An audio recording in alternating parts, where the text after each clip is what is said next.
Welcome to the Self Storage Canada podcast, where Denee Burns and Jason Koonin talk high-level self-storage news, trends, economy, and education while sharing their expert experience in the Canadian market. This podcast is for owners, operators, and investors with all levels of experience as we all try to grow our businesses and leave our mark on the self-storage industry. Hi, everyone. This is Self Storage Canada podcast, episode 4. We had a gigantic June at Bluebird Self Storage, so we're here to report out on it. I'm Denee Burns, the Chief of Staff, and I'm with Jason Koonin, the CEO. How are you doing this morning, Jason? I'm doing great. It's good to be back and exciting news to share. Yes. So how are you feeling after June? Feeling relieved. We know May is typically the busiest rental month of the year in Canada and the US, and then the start of June is typically very quiet. But the way June ended, feeling great. Awesome. So we're here to talk about a case study. One of our facilities that just sold. It was up in the mountains, remote managed.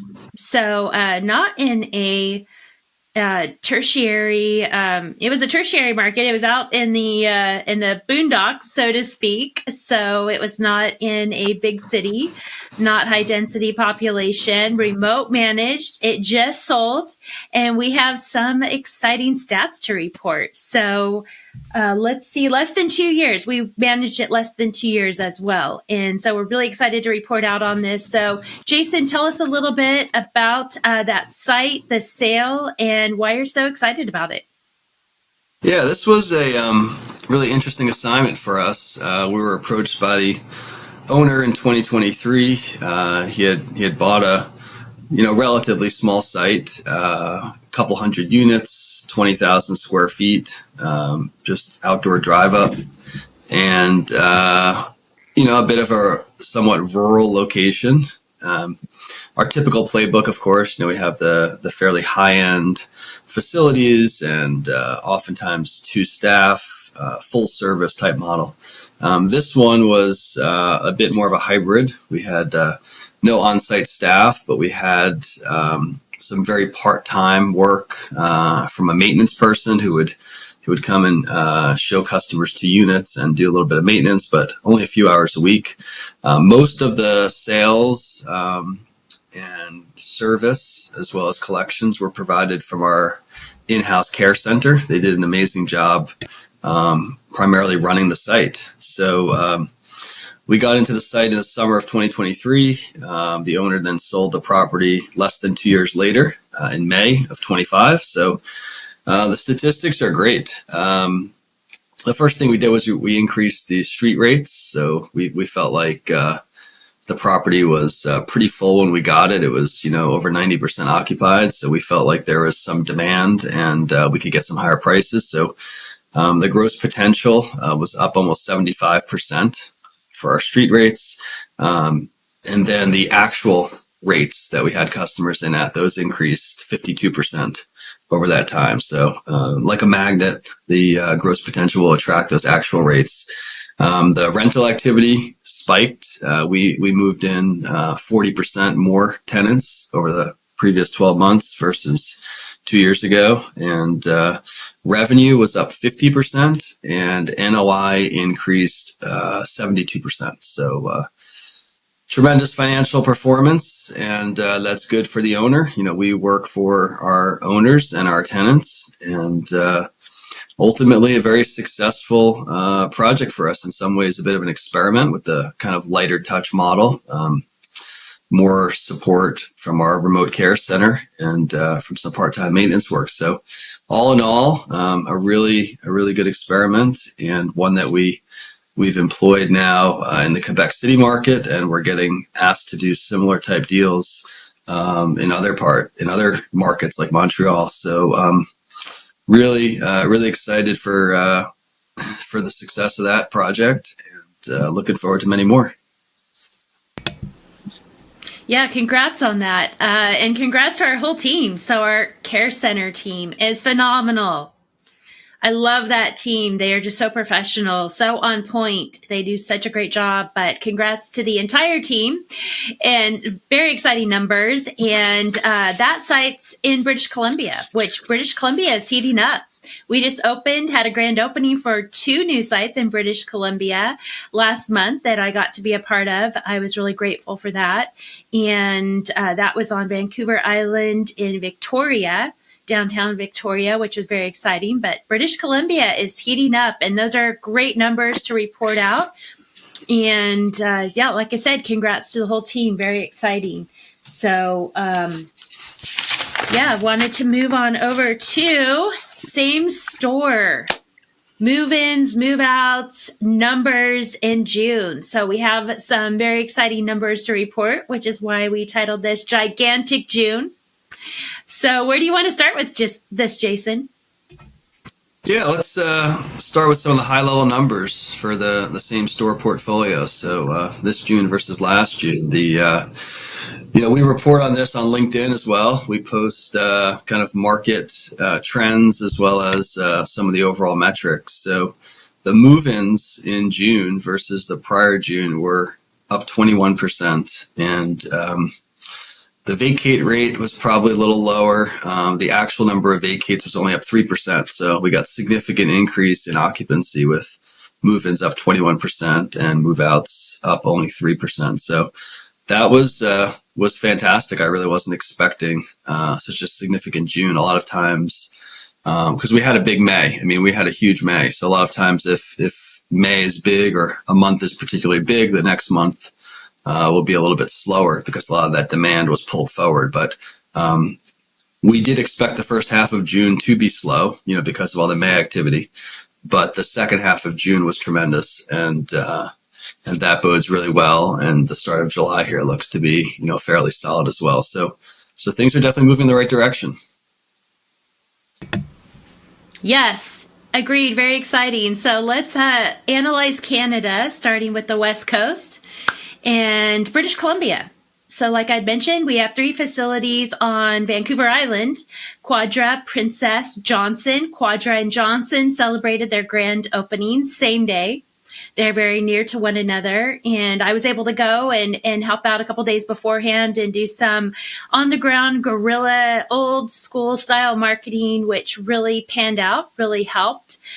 So I was able to go around to businesses while the facility manager was she was taking care of move-ins and helping customers. I was able to go out into the community and knock on doors, meet with local lawyers, finance offices, gyms, go to pizza places, asking them to hand out our coupons, go to hotels, just all the businesses around those areas, knock on their door, introduce myself, ask them if they'd be willing to put a coupon at their desk or maybe attached to a pizza box. And they were very favorable towards that. I just pitched it like, hey, we're all trying to do business, grow our businesses. As iron sharpens iron, would you be willing to help us out and partner with us? We would be willing to do the same for you to make it symbiotic and help promote your business. So business owners were very, like I said, favorable to that, very excited about that. I also went into some nonprofits and mentioned to them that we give a free unit to nonprofits. And one office I went into was actually a government office that supports nonprofits, was so excited by it. Their entire staff gathered around me and they said, "You do what?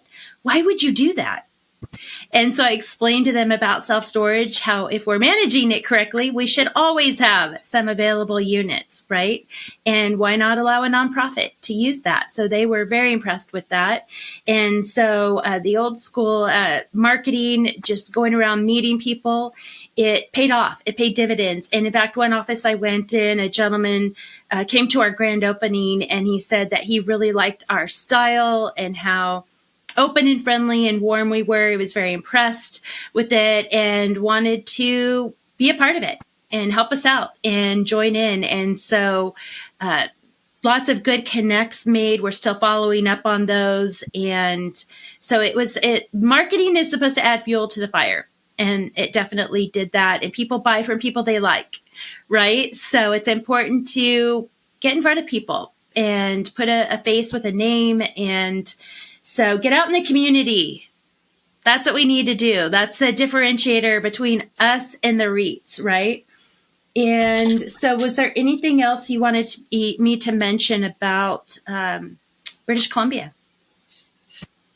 Yeah, no, I think the time that you put in on the ground, getting out in the community, getting our name out there, and just going out and shaking hands, inviting people to tour our facilities. Like you said, we've got the 3 sites out there. Princess is a little more established site. It's been very steady. And then the 2 newer sites, Quadra, which is the new construction. It had its best month so far, did fantastic, a lot of units rented. And then Johnson, which is a smaller building, but over 100 years old. We redeveloped it. It recently reopened a few months ago. It also had its best month so far. So yeah, the on-the-ground marketing really paid dividends in June, and those sites have got a bit of a shot in the arm, and they're carrying some momentum here into July. So that's been fantastic to see. So thanks for your hard work on the ground. Yeah, you're welcome. And I have to mention, we have a great team there as well. They are just crushing it. So I'm really proud of our team there. And while I was walking around, it was quite hot, and I was wearing this jacket, all of my swag. So I was sure to carry around my Bird is the Word water container filled with ice to say, stay hydrated. So we will be selling this online soon. We have a lot of great swag, but everyone is loving this water bottle. Bird is the Word. I take it to the gym. I take it everywhere I go. So thanks for the great swag. Yeah, we've definitely got some industry-leading swag thanks to our merchandise manager. There's no question about it. All right. So do we want to move on to Alberta?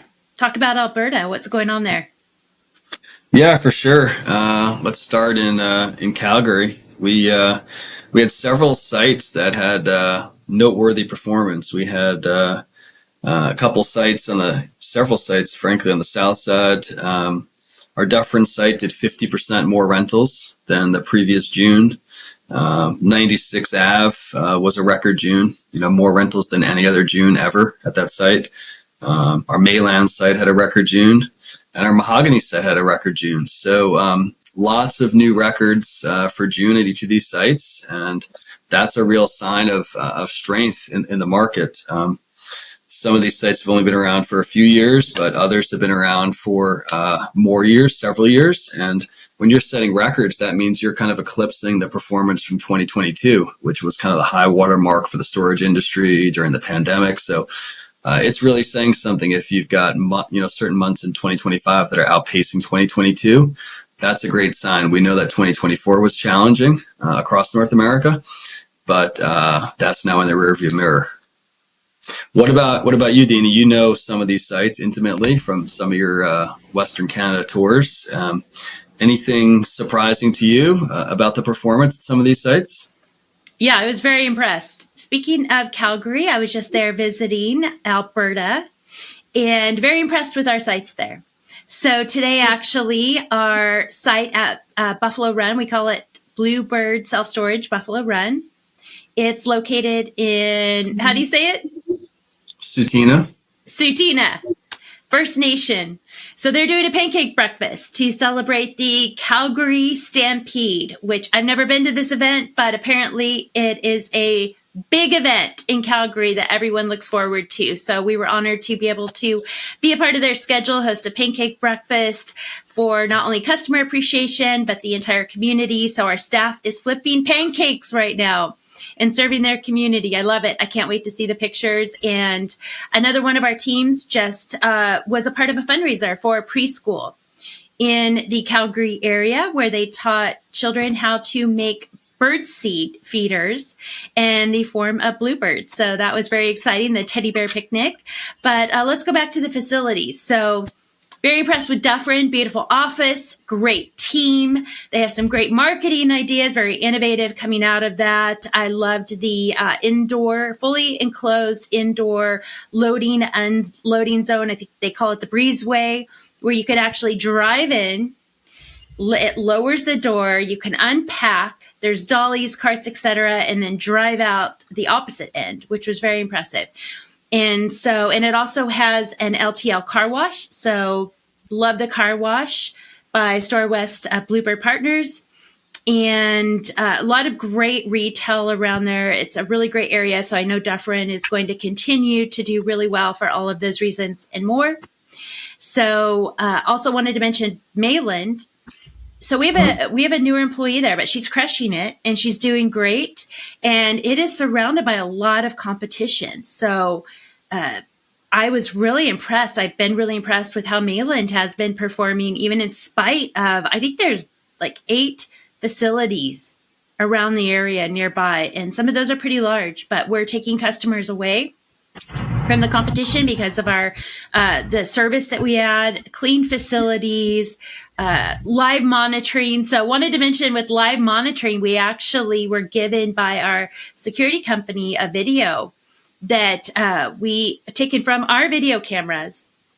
And it was of one of our neighbors. And we were able to notify the police and help catch one of their criminals with our live monitoring system. So I posted that on TikTok and our YouTube shorts. So check that out. Guy stealing tires from one of our neighbors, and we helped him out. So our neighbors like our live monitoring as well.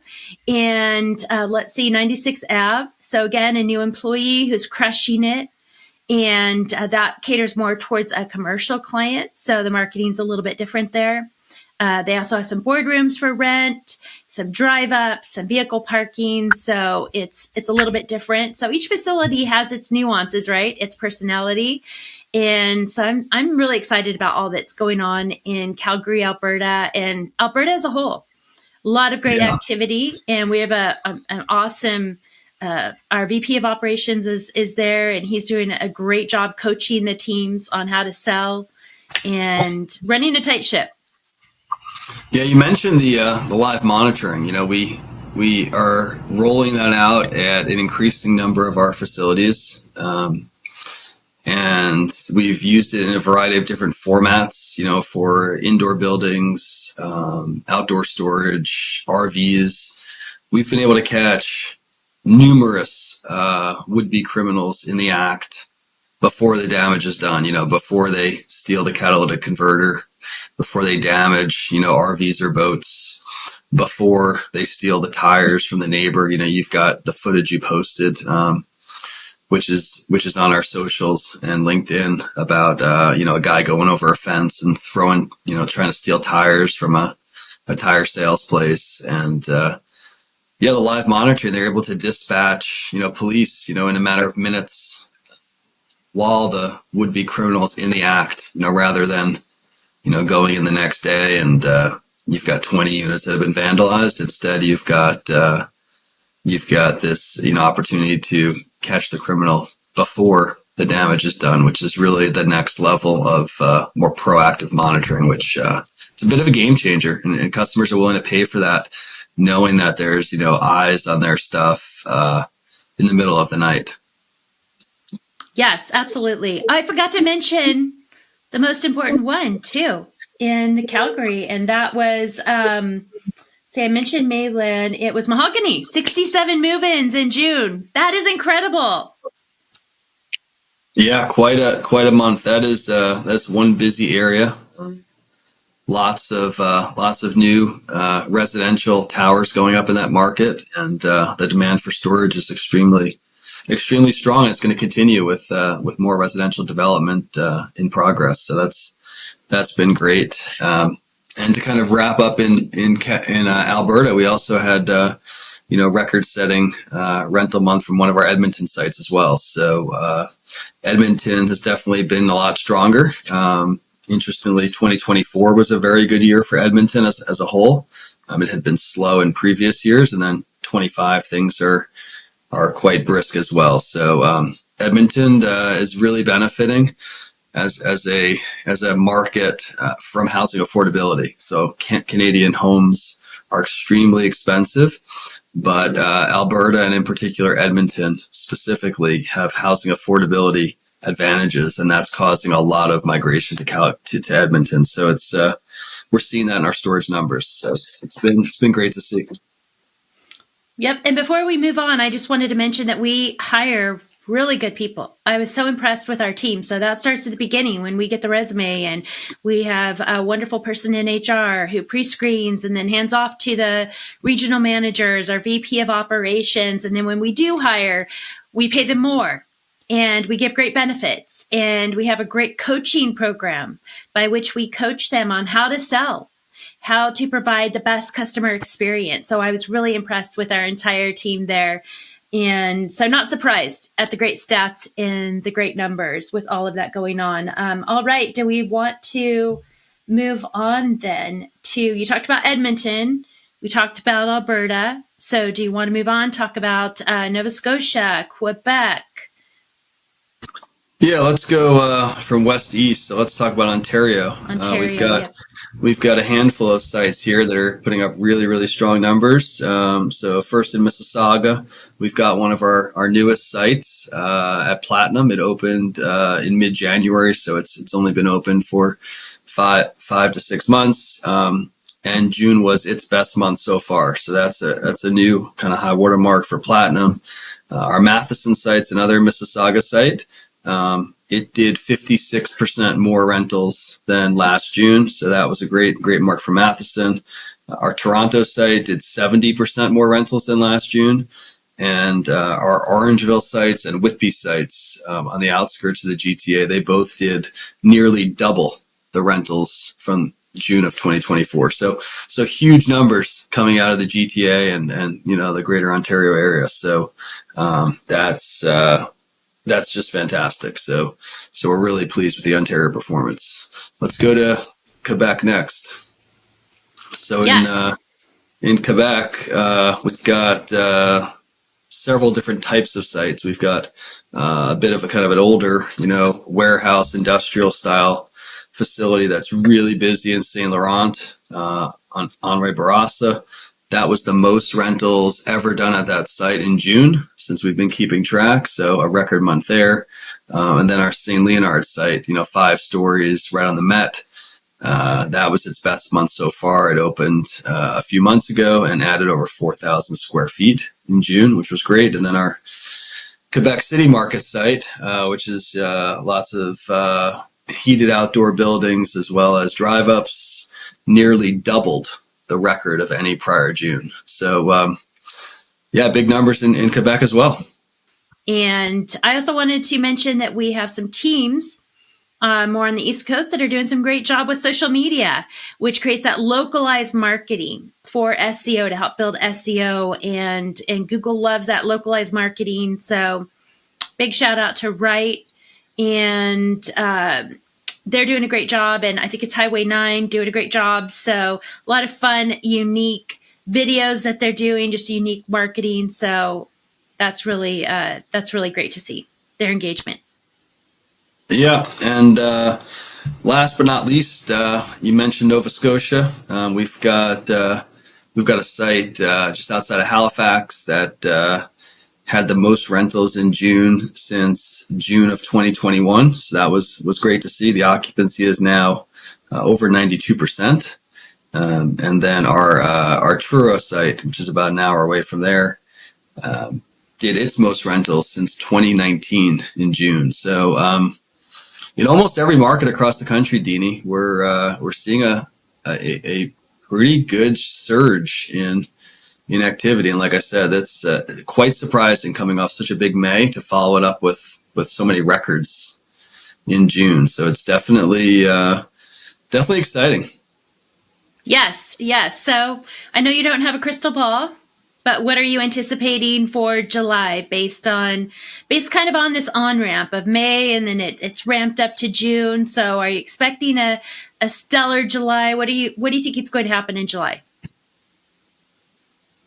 Well, I was hoping for a big May and we got one. And because of that, I was a little bit more worried about, June, the first half, of course, characteristically slow. But June surprised to the upside. So my crystal ball tells me that July is going to be strong as well. There's no reason to think that this momentum is going to slow. And some markets, they're summer markets. They do better in the summer. So I think some markets are now just hitting their stride. So hopefully my expectations are not too high, but they are quite high for July. Excellent. Yeah, I'm excited to see how it's all going to play out and looking forward to supporting the team, working with them. So any last thoughts before we wrap up? No, it's great to see the strength of the storage market in Canada here in 2025. And I'm excited to see what the second half of the year brings. The first half was by most measures an A+. So let's see how the second half unfolds. All right. Sounds good. Well, thank you everyone for joining us for episode 4 of Self Storage Canada. Please like, subscribe, comment. Jason and I will also be attending the SSA Fall Conference in September, which is their 50th anniversary. It's going to be a lot of fun. So you can meet with us in person there. And thank you for your comments and feedback.